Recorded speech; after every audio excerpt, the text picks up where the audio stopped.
Somehow I conjured up that an extra day here. This is the last, and I'm going to Ayutthaya, which has been on the bucket list for a while. So, if you can hear me over the traffic noise, that'd be very appreciated.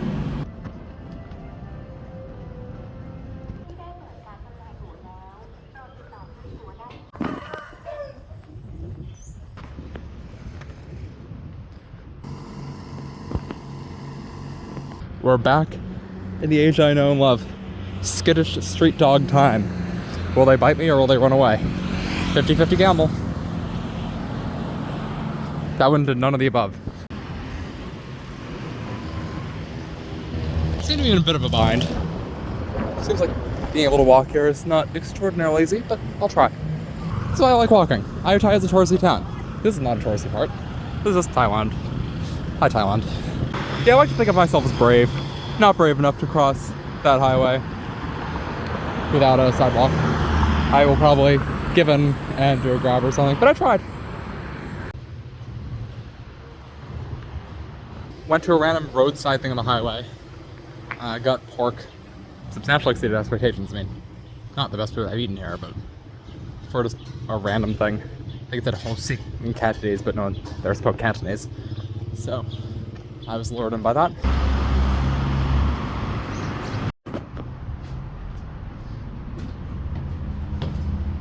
Cambodia definitely has much less trash than Thailand, just about. Like, infrastructure quality is also pretty equal between the two countries, which is surprising considering the income gap. Huh. Highway Watt. It seems like there's one part of the city where people hassle you for tuk-tuks. Now people are just confused while I'm here. I mean, I would be mildly too. Not all who wander are lost, but I currently am. Also, looking at these streets, I mean, it's a very popular thing to rent a bicycle here. No idea why you would do that. These are not bikeable remotely. Motorbike, yes.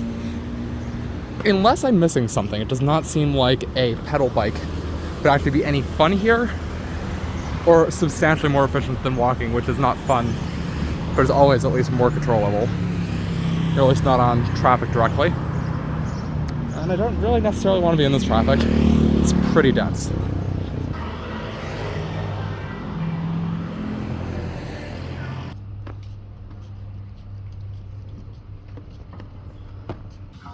This Wat Yaitai Mongkon is very impressive.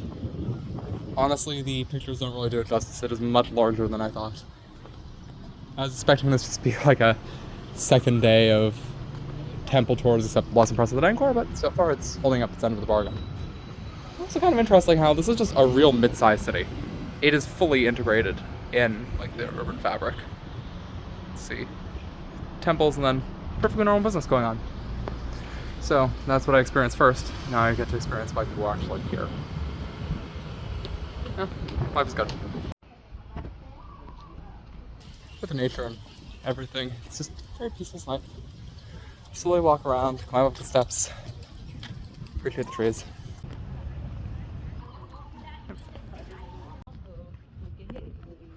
You have a common theme of many different incarnations of the Buddha, all in statue form. That's kind of seen in many different Buddhist temples. We saw it in Angkor too, we saw it in a lot of the ones near the Thai Royal Museum. And here in Ayutthaya.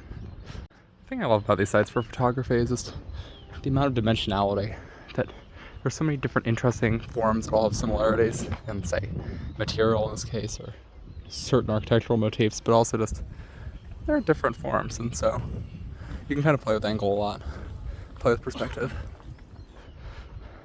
This is very clearly trying to demarcate where you can and can't go, and I get that for preservation reasons.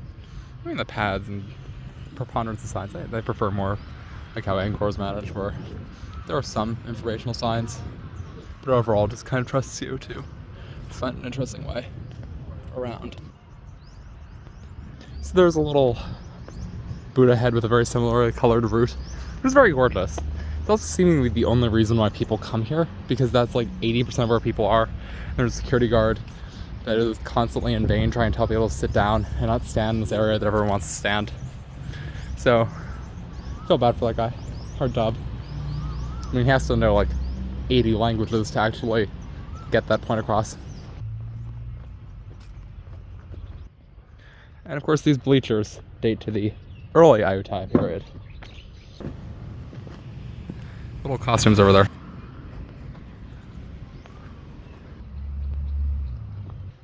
You can just appreciate the detail, like Garuda or something. Immaculately maintained. Even provide for umbrellas, quite nice. Shockingly, this is not a Thai prison. It's just a kitchen. I'm getting coffee. It's expensive, but I need to bring some hot. And assuming the exchange rate in the Kuwait airport is not going to be particularly good. So, I don't have to trigger myself. We've eaten for long enough. Back to another temple. This one's more impressive than the first, I think.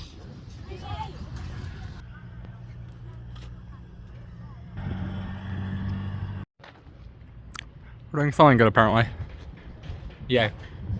In my exchange program, I brought 3 pairs of shoes. 2 broke because of playing squash. So all of my athletic shoes broke. All I had were these relatively formal shoes. And they seem to be kind of also mildly falling apart. Maybe verging the point of not having shoes. Luckily, it's happening at a pretty good time.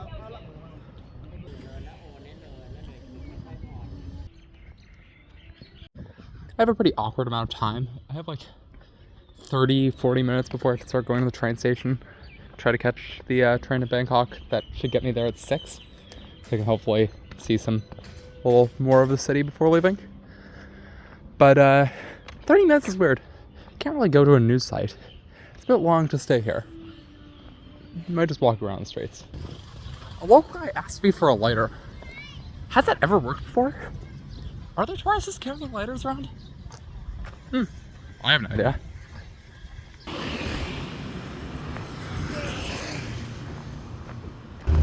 Met again by my greatest enemy on earth. Ayutthaya bridges. Not pedestrian friendly. So I was walking, sat by the highway next to 2 workers who I think were taxi people, but they did not ask me for a taxi. I kind of communicated pidgin Thai that I study in Hong Kong. American. We just chatted for a bit about me learning a bit of Thai, why I'm here, why I'm alone. That seems to be a common question. Then the guy just was like taking cinnamon and then just was spreading cinnamon on his hand. Said cocaine.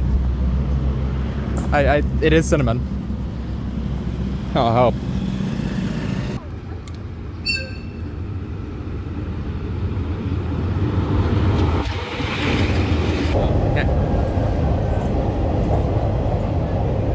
Made it back to Bangkok.